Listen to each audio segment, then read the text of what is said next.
안녕하세요. 최근에 제 목 상태가 좋지 않아서 AI 목소리로 대체를 하도록 하겠습니다. 오늘 이 시간에는 파이 미래 블록체인은 어떠한 특징을 가지게 될지, 특히 수수료 부분에 대해서 얘기를 해보도록 하겠습니다.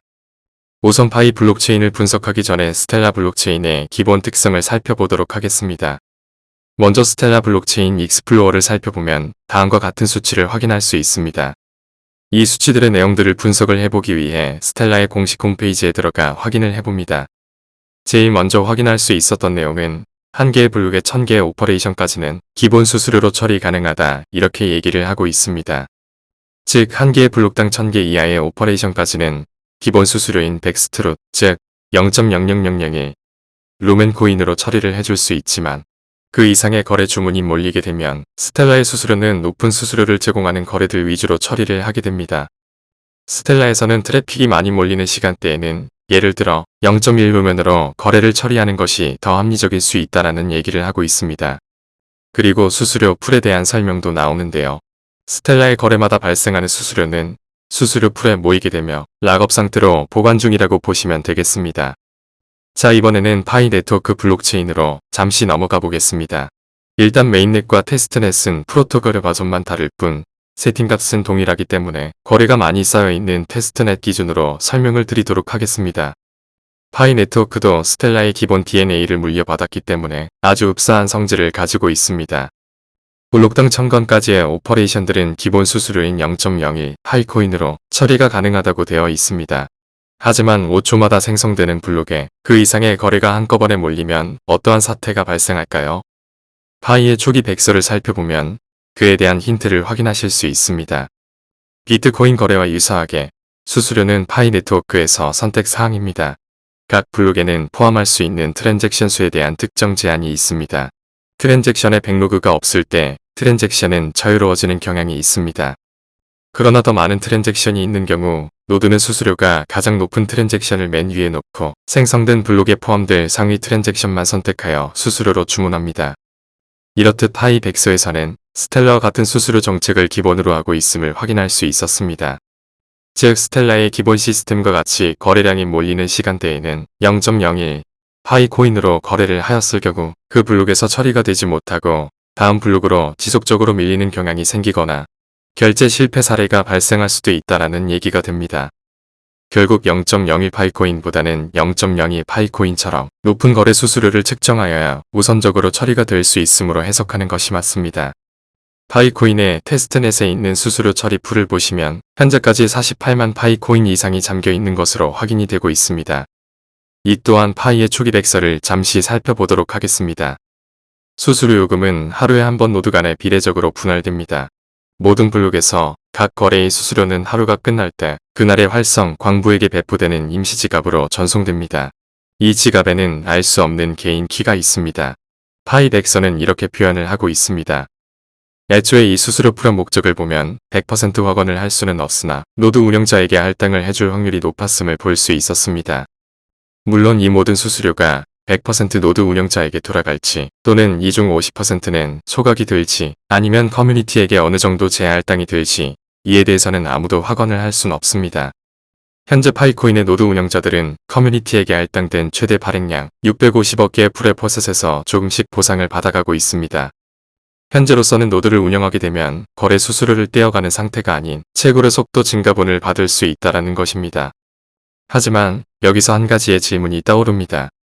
파이코인의 채굴 650억 개가 거의 다다랐을 쯤에는 파이 노드 운영자의 추가 모티베이션은 어디서 나오게 될까요? 그때는 당연히 블록체인에서 거래가 되는 수수료 발생분에서 쉐어를 가져가야 할 것으로 보입니다. 작년 4월달 니콜라스는 이 수수료 풀에 담긴 파이코인의 쓰임새에 대해서 테스트넷 단계에서는 순전히 소각용으로 쓰이고 있지만은 미래에는 이 수수료들이 채굴 보상이나 커뮤니티의 혜택으로 사용될 수도 있다라고 언급을 한 적이 있었습니다. 지금까지의 얘기들을 정리를 해보자면 파이코인의 수수료가 0.01 파이인 것에 대한 몇 가지 특징을 살펴볼 수가 있었는데요. 첫 번째는 파이가 리플이나 스텔라에 비해서 과하게 높게 책정된 수수료라는 부분입니다. 이것에 대한 이유를 추측을 해보자면 리플과 스텔라의 노드들은 영리를 추구하기 위해 작동되는 오픈형 노드가 아닙니다. 하지만 파이 네트워크는 누구나 노드로 참여를 할 수가 있고 이에 대한 영리를 추구할 수 있는 구조가 만들어져야 하기에 거래 수수료를 리플과 스텔라만큼 낮게 가져갈 수는 없을 것으로 생각을 하고 있습니다. 다시 말씀드리자면 지금 파이 노드 운영자들은 채굴 속도 보상량에서 노드 운영에 대한 보상을 받고 있지만 파이의 발행량은 정해져 있기 때문에 그 파이 코인들이 모두 발행이 되었을 때에는 또는 채굴 속도가 더 이상 매력적이지 못할 경우에는 이 노드 운영자들을 잡아놓기 위한 충분한 유인책이 있어야 하며 이것이 0.01파이 기본 수수료 이용률이 높다라는 것입니다. 이런 요소들로 우리가 미래에 예상할 수 있는 현상으로는 파이의 거래가 몰리기 시작하는 시점에는 0.01파이 코인뿐만이 아니라 많은 경우의 수로 0.02, 0.03과 같은 높은 수수료를 지불하고 거래를 하는 경우도 많이 생길 것으로 판단이 됩니다. 그리고 또 한 가지 생각해 볼 부분은 거래 수수료 풀에 잠기는 파이코인 양이 얼마 정도 될까, 그리고 이 양이 초반 유통량을 줄여주는데 큰 역할을 할까인데요.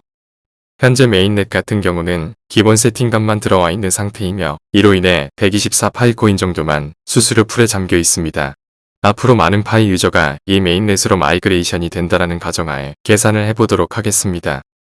현재 스텔라의 하루 24시간의 거래량을 보면 1천만 건의 오퍼레이션이 발생하는 것을 볼 수 있습니다. 여기서 트랜잭션 수로 보지 않고 오퍼레이션으로 확인하고 있는 이유는 스텔라의 수수료는 오퍼레이션의 수를 기준으로 수수료가 발생하기 때문입니다. 물론 파이 네트워크도 스텔라와 같이 오퍼레이션의 수로 기본 수수료가 곱해지는 원리를 가지고 있을 거라 예상해 보았습니다. 작년 4월 기준으로 하여 파이는 테스트 지갑을 만들었을 때 이미 동시대의 스텔라에 하루 거래량을 능가하는 저력을 보여준 적이 있었습니다. 이 말은 파이코인이 미래 스텔라가 만들어내고 있는 거래량만큼 성장할 수 있다고 가정하였을 때 하루 1천만 건의 거래를 만들어내준다면 하루에만 10만 파이코인이 수수료 풀에 잠기는 효과가 생기게 됩니다. 이 또한 장기적인 관점에서는 파이코인의 유통량을 줄여주는 좋은 락업 효과로 생각해야 할 듯합니다. 마지막으로 이 높은 수수료가 단점으로 부각될 수 있는 상황에 대한 몇 가지 솔루션을 제시해 보도록 하겠습니다. 많은 분들이 얘기를 하였다시피 파이코인의 가격이 상승하면 할수록 이 고정 수수료 0.01에 대한 부담이 커질 거라는 걱정을 말씀하시고 있습니다. 저 또한 이 부분에 공감을 하고 있습니다. 다행히도 블록체인이라는 것은 프로토콜을 지속적으로 발전시킬 수 있는 코딩으로 구성이 되어 있기에 커뮤니티의 여론에 따라 또는 코어팀의 의지나 능력에 따라 변화는 언제든 가능하다라는 얘기를 먼저 하고 싶습니다.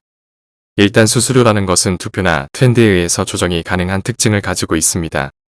그래서 파이코인의 가격이 너무 높아졌거나 높은 수수료로 인해 유동성이 줄어든다면 그때가 되면 다오 투표와 같은 커뮤니티 결정을 통해 조정이 이루어질 가능성이 큽니다.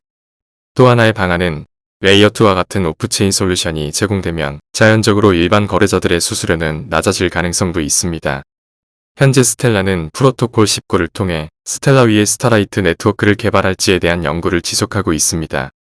높은 TPS와 안전성이 보증된 스텔라조차 최근에 높은 거래가 몰리기 시작하자 심각한 트래픽을 방지하고자 레이어2 솔루션 개발에 박차를 가하고 있는데요. 이런 흐름은 파이의 미래에도 큰 영향을 줄 수밖에 없다고 생각을 합니다.